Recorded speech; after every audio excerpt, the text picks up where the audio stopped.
there we go. All right, good morning, everyone. We have a short reading this morning from The Gentle Art of Blessing by Pierre Pradervand. And it's a great little reading. And so I'm going to do this, and then we'll have a few moments of silence, and then Jackson will sing us into the invocation. So if you just allow yourself to sit back and relax and take a couple of deep cleansing breaths, and just allow yourself to be in this moment, here and now.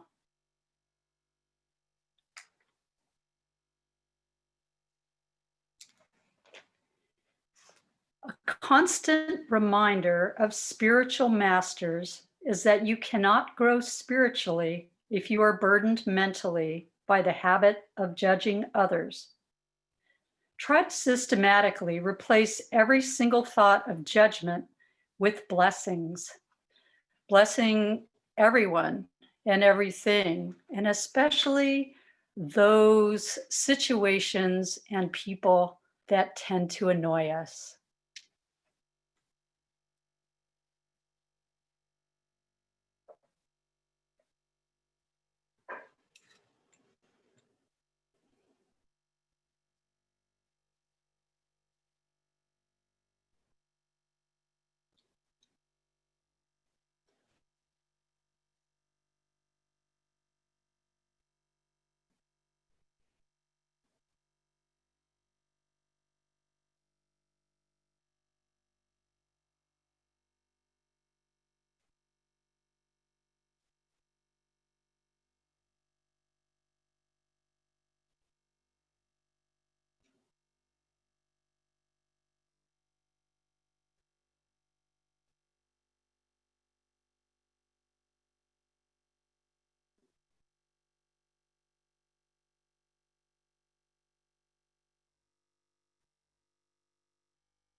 When I walked in the room, I sensed the presence, and I knew this was a place where love abounds.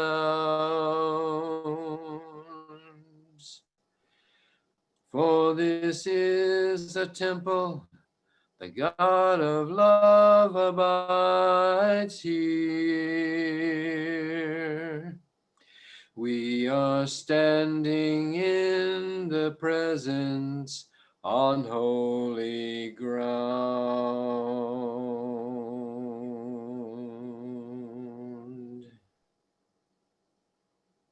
And yes, the ground is holy, no matter where we are standing. And it becomes holier as we know it to be so. And I know this morning, as we all gather together, that this is a holy space, and that all of us connected, even though we are connected on Zoom, that energy reaches out and puts us all together as if in a web of closeness and love. And I know this morning, as Reverend Angelica gives us her message, that her words will touch our hearts and allow us to grow in spirit, in love, and in light.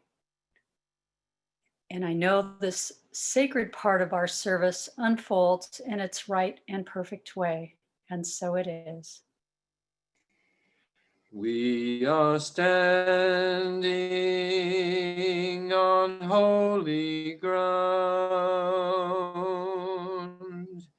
and I know that there are angels all around. Let us feel God's love right now. Right now, that sweet presence here with us on holy ground.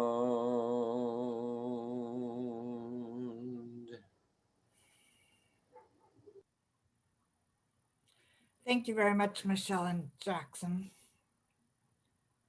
Perfect. So this morning's message is here and now. You know, this month we've been working on our basic principles and our global vision, etc.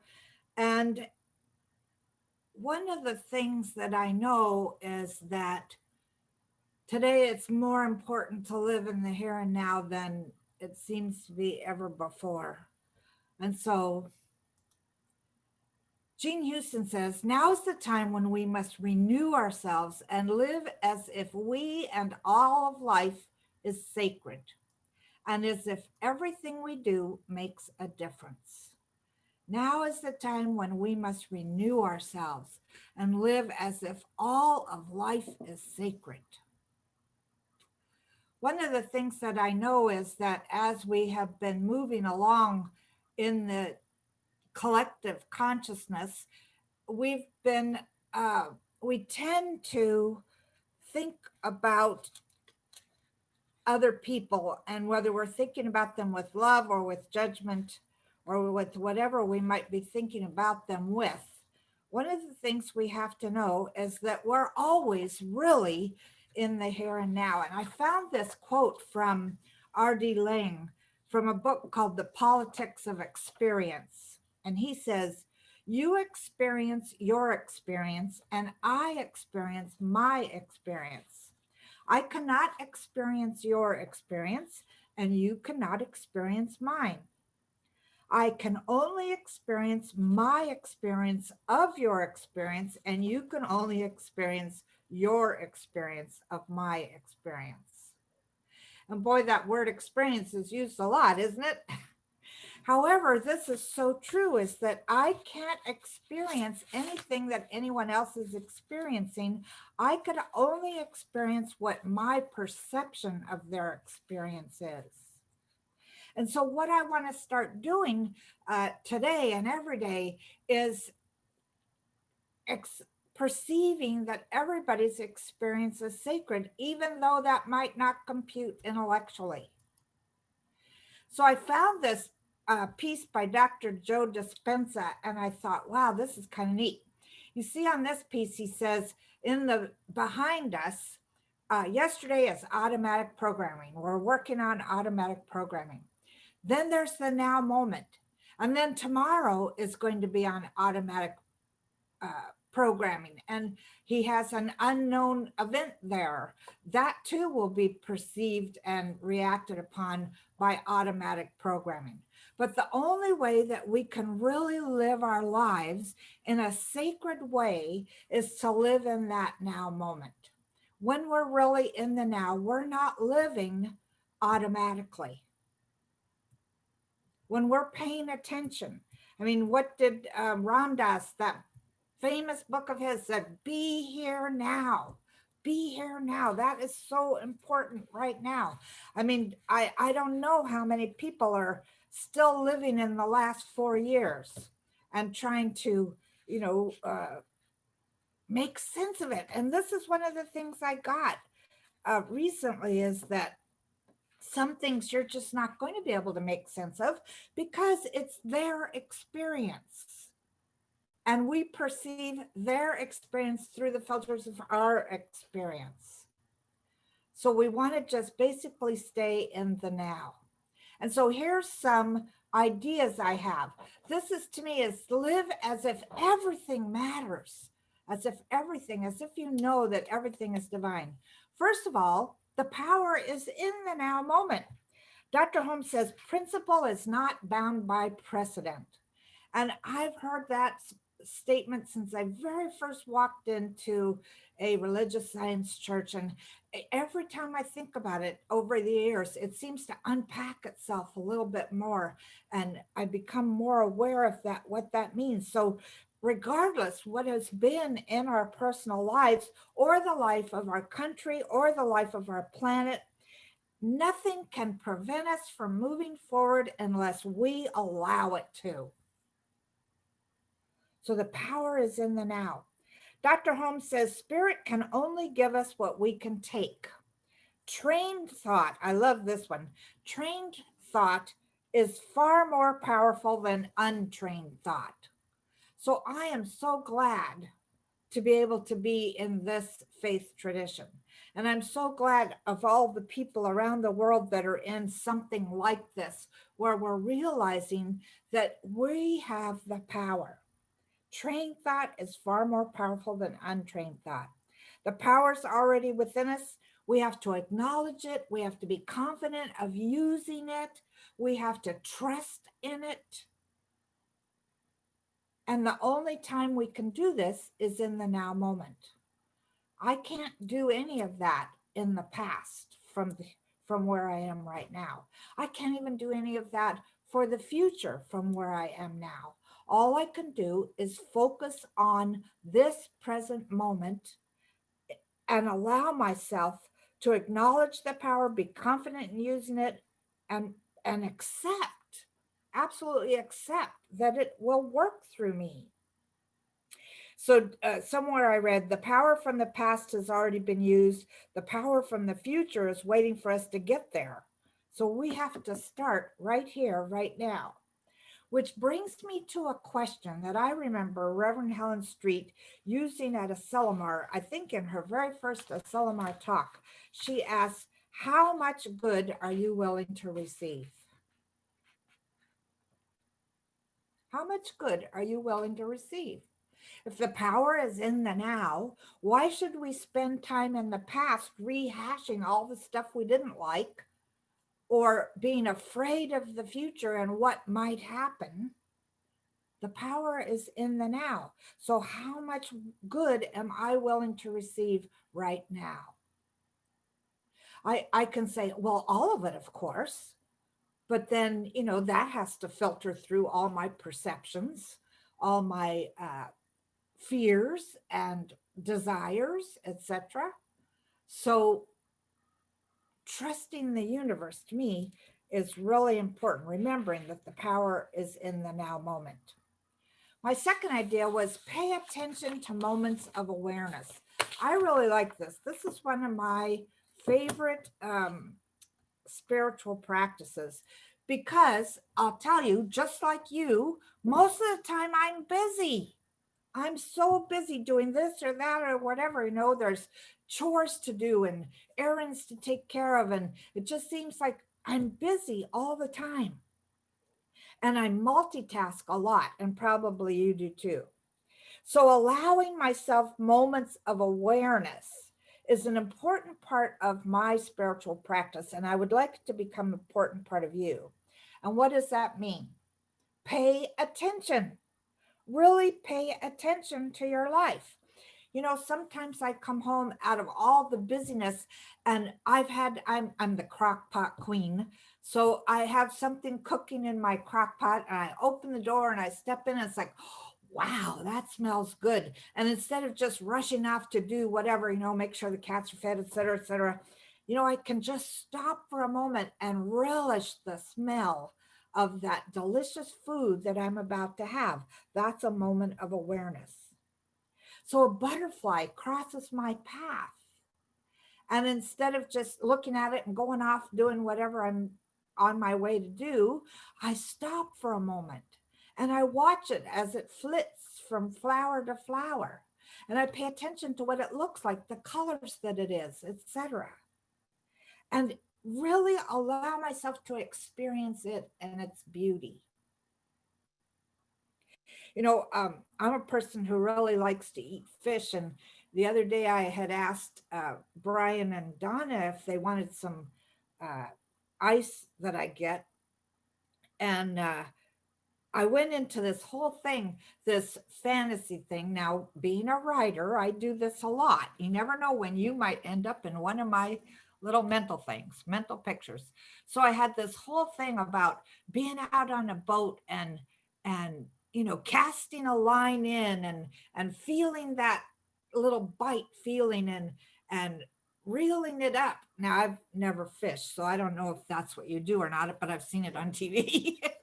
But anyway, but I had this moment of awareness of, I don't think I could do that. I mean, I remember being much younger and being up at Lake Tahoe with my family, and my dad and my little brother and I went out in this boat before when we'd first gotten up, and they were catching trout. And I remember my brother got one, and I was really excited for him because he got a fish, and my dad takes it and he breaks its neck or something. I just remember hearing these bones crunch and thinking, oh no, you killed it. But still, there's got to be a sense of beauty even in, whether you're catching a fish or pulling a radish out of your garden. Whichever thing you do, if you're going to eat it, you're going to kill it. So but there's got to be a point of beauty there that you can contemplate and that you can pay attention to. What I know is that because my life is busy, because I allow myself to stay busy, I miss a lot of those moments of awareness. So maybe what we ought to do is make that part of our spiritual practice, whether we're cooking or driving somewhere or whatever we're doing, allow ourselves to pay attention to all the beauty that's around us. Absolutely everything is sacred. Everything is sacred. Even ourselves. Our thoughts, our bodies, our emotions, everything is sacred. So pay attention to those moments of awareness. I almost see them like pearls that you're stringing on a string. If you think back, you have all these little memories, these places of awareness. And maybe what we were remembering was painful or anger or whatever, or happiness, joy. All the number of emotions that human beings could have. In every single one of those, you can find something sacred. And my third one, of course, you've heard me talk about gratitude a bunch of times, but this time I'm saying be grateful that you don't have to create the wheel. How wonderful it is to know that there is a power within us that is responding to our thoughts and our feelings all the time. How wonderful it is to know that that power is ready and willing to do the work.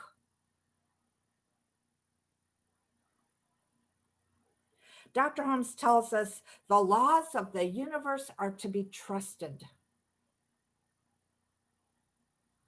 The laws of the universe work for us, through us, according to our dominant beliefs and feelings. The laws of the universe are to be trusted. I think sometimes we get too much into the intellect and we think we have to manipulate the law somehow so that it works the way we want it to work. Or we pay too much attention to the what ifs. Well, what if I really let go and trust the universe? What if it doesn't come out the way I think it should? One of the things I know about the universe is it only has our highest and best in mind.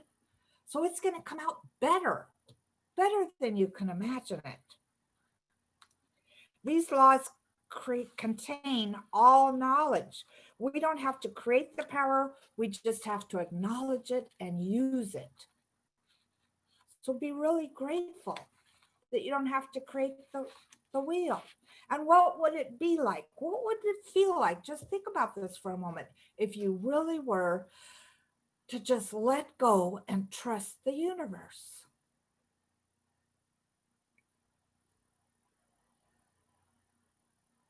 I think it would be amazing.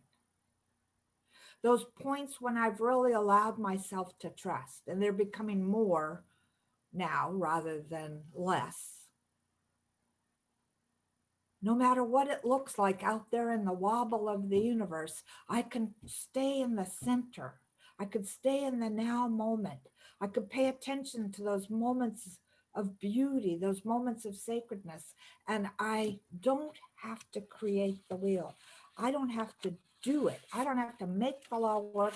I just have to acknowledge it and use it.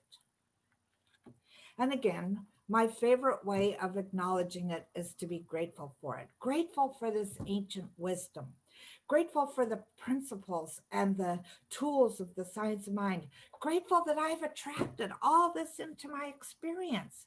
Grateful for the one life that we're all living. Grateful.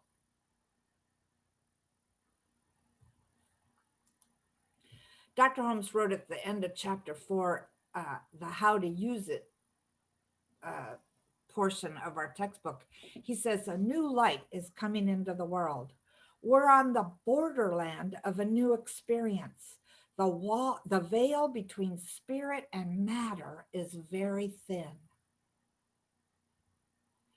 I really agree with this, even more than I ever have before. I've had some really unusual, what I would call paranormal kind of experiences. And I can see how that veil between spirit and matter is very thin. And the thing is that we have the ability right now to create something brand new, not only for ourselves, but for our country and for our world.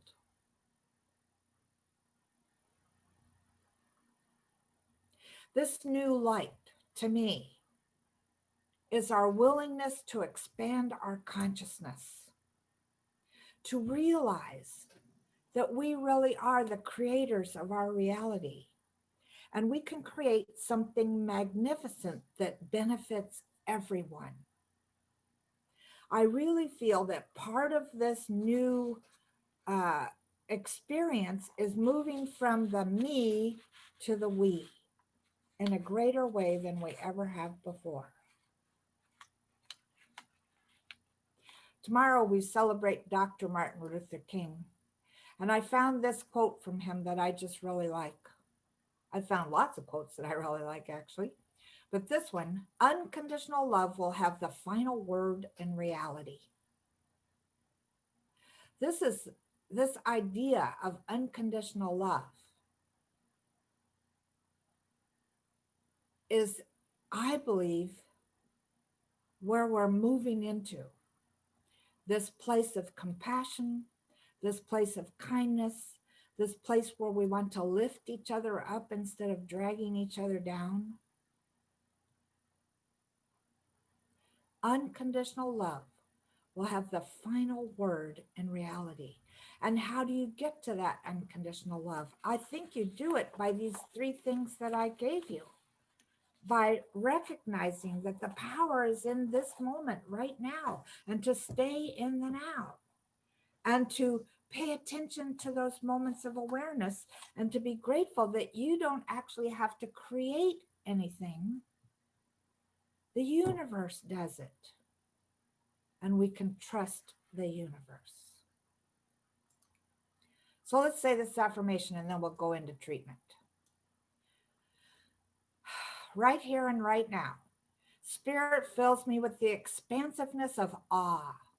My eyes are open to the wonder and joy that is around me in each and every moment.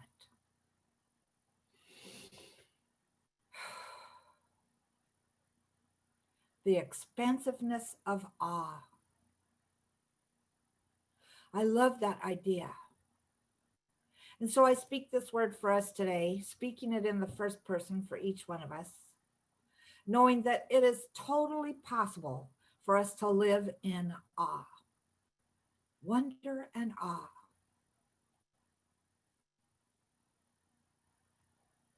I know that this is possible because we remember that there is only one life. That life is God's life. That life is the life we are living right now. There's not God and us. There is God as us. God as absolutely everything. And even calling it God, this undefinable something or other, calling it God or energy or whatever we're trying to call it, it limits it. So remembering that we are living in an unlimited universe, We now choose to open ourselves up to living in the present moment and doing so with unconditional love, first for ourselves and then for everyone in our experience. We no longer let us think that others should be like us. We allow each to be that unique, individualized expression of the divine. And we see those sacred moments absolutely everywhere. We remember that all power is within us. We don't have to fall into the trap of collective consciousness. We can stand proudly, make our declarations, and know that the universe is already working on them. So we can trust, we can absolutely trust with unconditional love this one life that is living within all. And so I celebrate this as we go into this week, because I know that regardless of what is being shouted at us from the media, the truth is we are moving into a new reality, a reality of love and compassion and kindness, a reality where it's no longer all about me, but it's all about us. It's all about the oneness of absolutely everything. So I let God and let go and let God do its magnificent work. And I rejoice in being able to see the results. And I release these words into divine law, knowing that they are already so, and that each of us has been transformed in some way by this morning. And this is good, very good. And so it is.